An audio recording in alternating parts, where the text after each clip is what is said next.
Hello दोस्तों, कैसे हैं। मैं कशिश कुमार आपके लिए लेके आता हूँ भगवद गीता। भगवान ने कहा, हे भरतपुत्र, निर्भयता, आत्मशुद्धि, आत्मिक ज्ञान, अनुशीलन, दान, आत्म संयम, यज्ञ परायणता, वेदाध्ययन, तपस्या, सरलता, अहिंसा, सतता, क्रोधविहीनता, त्याग, शांति, छिद्र विष्णु में अरुचि, समस्त जीवों का करुणा, लोभ विहीनता, भद्रता, लज्जा, संकल्प, तेज, क्षमा, भैर, पवित्रता, ईर्ष्या तथा सम्मान की अभिलाषा से मुक्त ये सारे दिव्य गुण हैं जो देवी प्रकृति से संपन्न देवतुल्य पुरुषों में पाए जाते हैं। हे प्रताप, दर्प, अभिमान, क्रोध, कठोरता तथा अज्ञान ये आसुरी स्वभाव वालों के गुण हैं। दिव्य गुण मोक्ष के लिए अनुकूल है और आसुरी गुण बंधन दिलाने के लिए। हे पांडुपुत्र, तुम चिंता मत करो, क्योंकि तुम देवी गुणों से युक्त होकर जन्मे हो। हे प्रतापोत्तर, इस संसार में सृजित प्राणी दो प्रकार के, देवी आसुरी। मैं पहले ही विस्तार से तुम्हें देवी गुण बता चुका हूँ। अब मुझसे आसुरी गुण के विषय में सुनो। जो आसुरी हैं वे यह नहीं जानते कि क्या करना चाहिए और क्या नहीं करना चाहिए।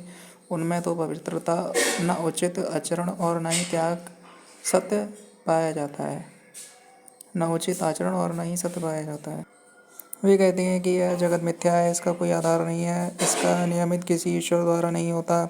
उनका कहना है कि यह काम इच्छा से उत्पन्न होता है और काम से अतिरिक्त कोई अन्य कारण नहीं है। ऐसे निष्कर्षों का अनुगमन करते हुए आसुरी लोग, जिन्होंने आत्मज्ञान खो दिया है और जो बुद्धिहीन है, ऐसे अनुपयोगी एवं भयावह कार्यों में प्रवृत्त होते हैं जो संसार का विनाश करने के लिए होता है। कभी न संतुष्ट होने वाले काम का आश्रय लेकर तथा गर्व के मद एवं मिथ्या प्रतिष्ठा में डूबे हुए आसुरी लोग इस तरह मोहग्रस्त होकर सदैव क्षणभंगुर वस्तुओं के लिए अपवित्र कर्म का व्रत लिए रहते हैं। उनका विश्वास है कि इंद्रियों की तुष्टि ही मानव सभ्यता की मूल आवश्यकता है। इस प्रकार मरण काल तक उनको अपार चिंता होती रहती है। वे लाखों इच्छाओं के जाल में बंधकर तथा काम और क्रोध में लीन होकर इंद्रिय तृप्ति के लिए अवैध ढंग से धन संग्रह करते हैं।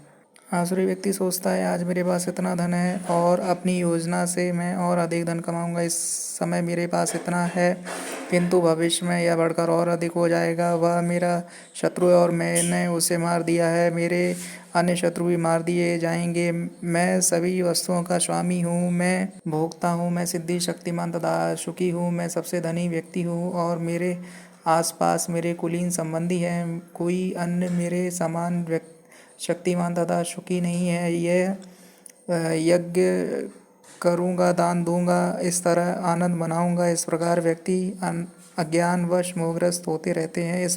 इस प्रकार अनेक चिंताओं से उद्विग्न होकर तथा मोहजाल में बंधकर वे इंद्रिय भोग में अत्यधिक आसक्त हो जाते हैं और नरक में गिरते हैं।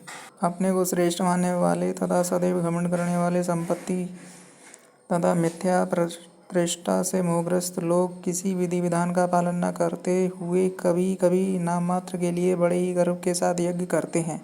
मिथ्या अहंकार, बल, दर्प, काम तथा क्रोध से मोहित होकर आसुरी व्यक्ति अपने शरीर में तथा अन्यों के शरीर में स्थित भगवान से ईर्ष्या और वास्तविक धर्म की निंदा करने लगता है। जो लोग ईर्ष्यालु तथा क्रूर हैं और नराधम हैं, उन्हें मैं निरंतर विभिन्न आसुरी योनियों में भवसागर में डालता रहता हूँ। हे कुंती पुत्र, ऐसे व्यक्ति आसुरी योनि में बारंबार जन्म ग्रहण करते हुए भी मुझ तक पहुँच नहीं पाते। वे धीरे धीरे अत्यंत अधम गति को प्राप्त होते हैं। इस नरक के 3 द्वार हैं, काम, क्रोध तथा लोभ। प्रत्येक बुद्धिमान व्यक्ति को चाहिए कि इन्हें त्याग दे, क्योंकि इनसे आत्मा का पतन होता है।